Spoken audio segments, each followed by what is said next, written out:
Welcome to Dimdex 2014 in Qatar, where more than 175 businesses of all sizes came to showcase their latest products to decision makers of the Gulf region.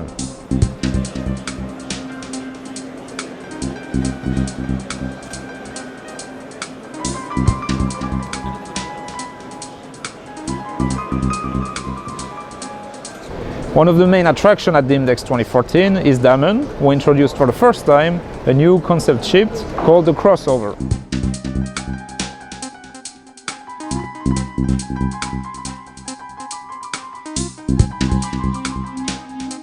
Well, I'm very pleased to present to you this new concept we have at Damen, Schelde Naval Shipbuilding. It's called our Crossover or XO concept. And the reason why we have this concept is because we see a trend in the naval shipping, naval ships, naval operations, that there is a need for more flexibility and at the same time have this high-end warfare capabilities intact. What you see here is the aft section of the ship. That's really the novelty in this concept. It is about, it's called the cross deck, the X deck.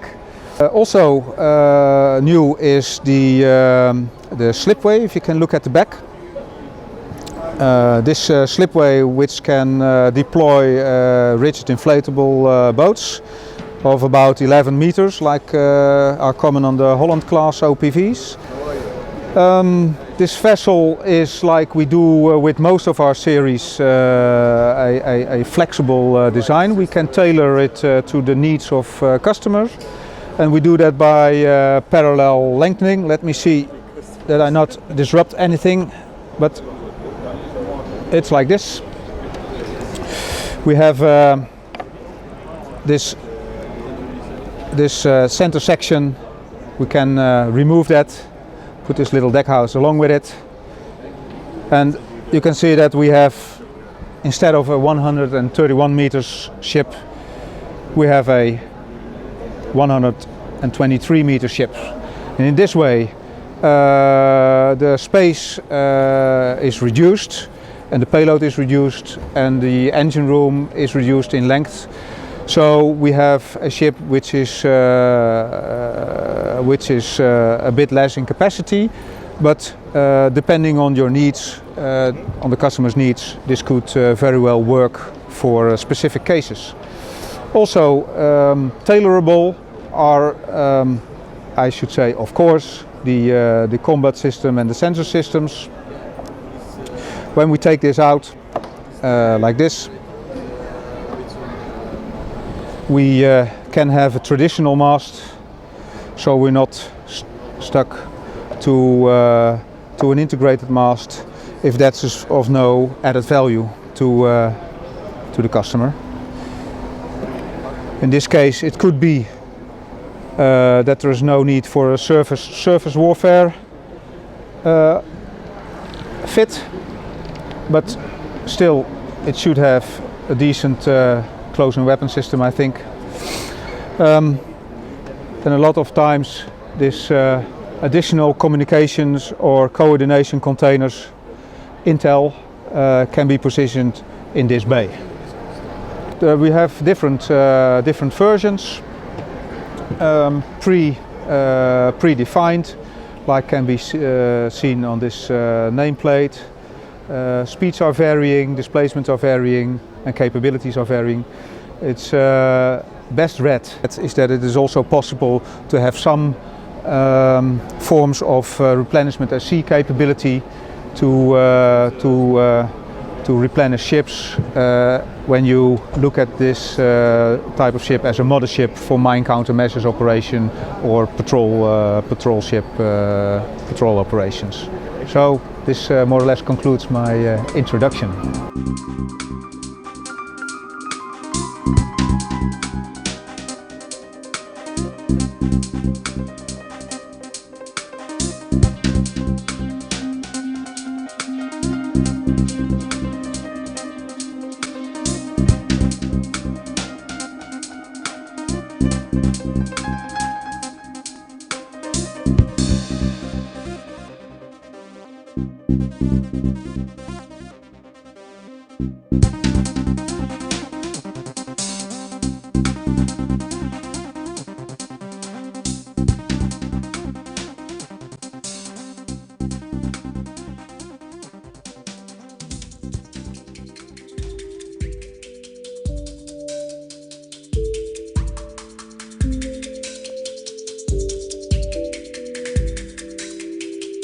Here we have one variable depth sonar proposed by Thales Group.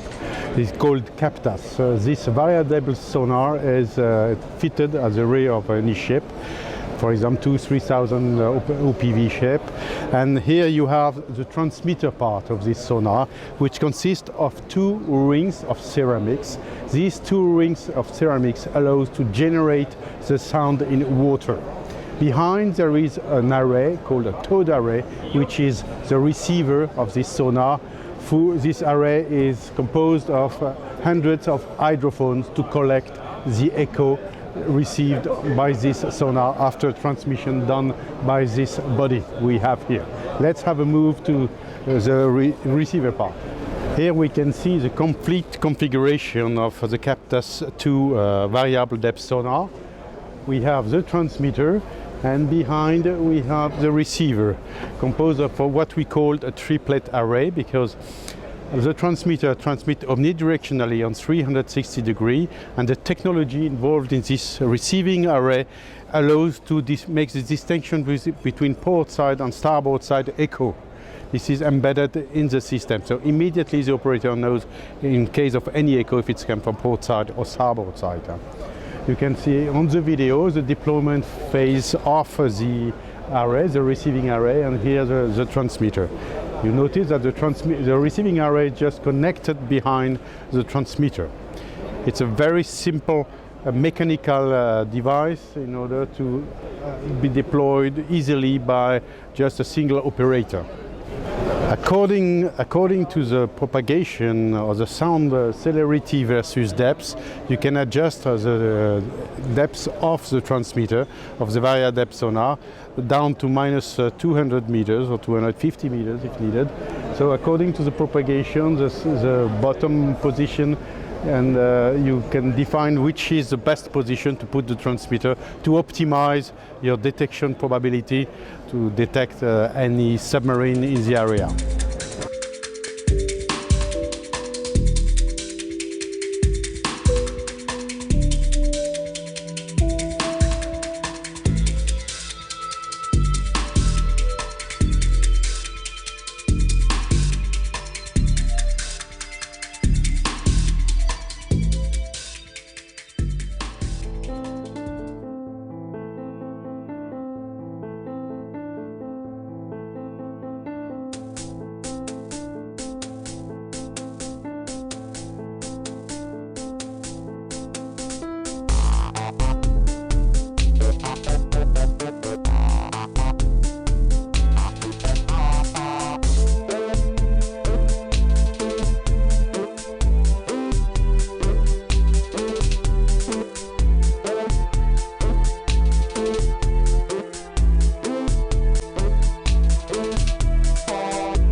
Good morning, I'm Keith Whittemore. I'm the president of Kwidzak Marine Industries based in Seattle, Washington, the United States.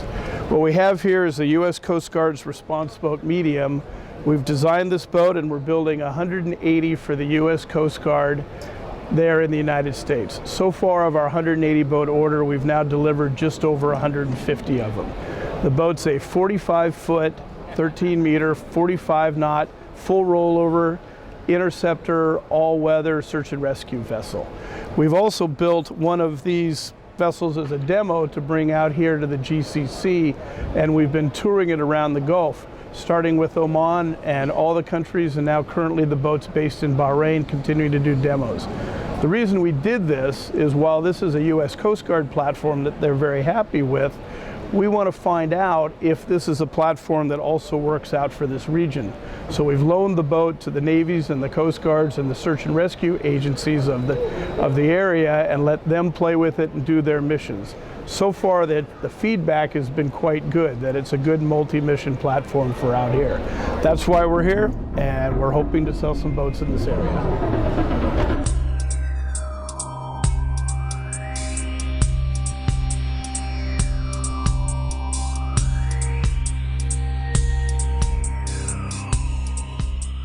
Okay, these are the two Falage class we built for Emirates Navy.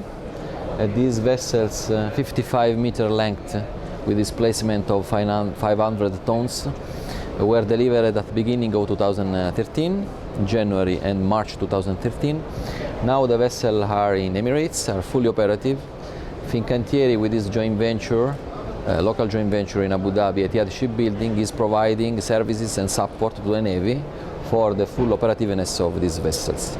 These vessels are a unique design in the world, stealth vessels with a suite of combat system for anti-air and anti-surface mission capabilities.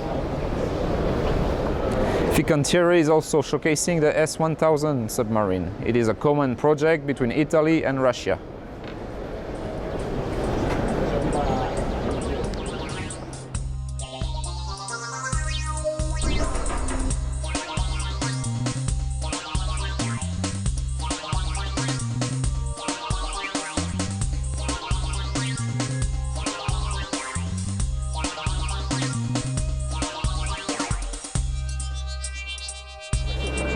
Chinese defense industry is also present at Dimdex, as China National Precision Machinery Import and Export Corporation is showcasing its FL3000 short-range naval air defense system.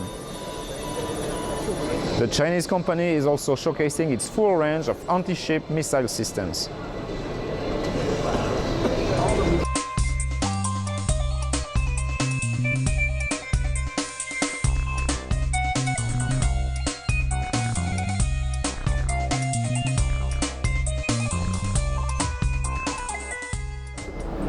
I am now with Thomas Gaunt, the exhibition director. So Tom, what's your opinion on Dimdex 2014 so far? This year's show has been absolutely fantastic. It's probably exceeded even our high expectations. One of the main reasons for this has been huge support from the Qatar Armed Forces. So today we had the Chief of Staff, Minister of Defence, going around and spending quite a significant amount of time with a number of the companies here, and this has been over the first 2 days a theme from the Qatar Armed Forces, which is, I think, quite rare for the high-level officers to spend so much time with the vendors, but they realise the importance of industry. I mean, the show's grown a great deal from 2012. It's doubled in size. Also, we've had a lot more technology on display, a lot of static displays. So I think there's 4, maybe even 5 boats on display within the halls, 4 helicopters. So yeah, I mean, this year really has been a real success story. And what can you tell us about Dimdex 2016? Well, I mean, the show's grown so much that I don't think we're going to double it again, but I think that certainly the scope for 2016, there's going to be maybe a wider selection of technology. There's been great support from the other services outside of the Navy. So we have the Coast Guard here, we have the Air Force here, the land forces have been visiting. So I think for 2016 we're probably going to see some of the other services be even more involved. Thank you very much. Thank you.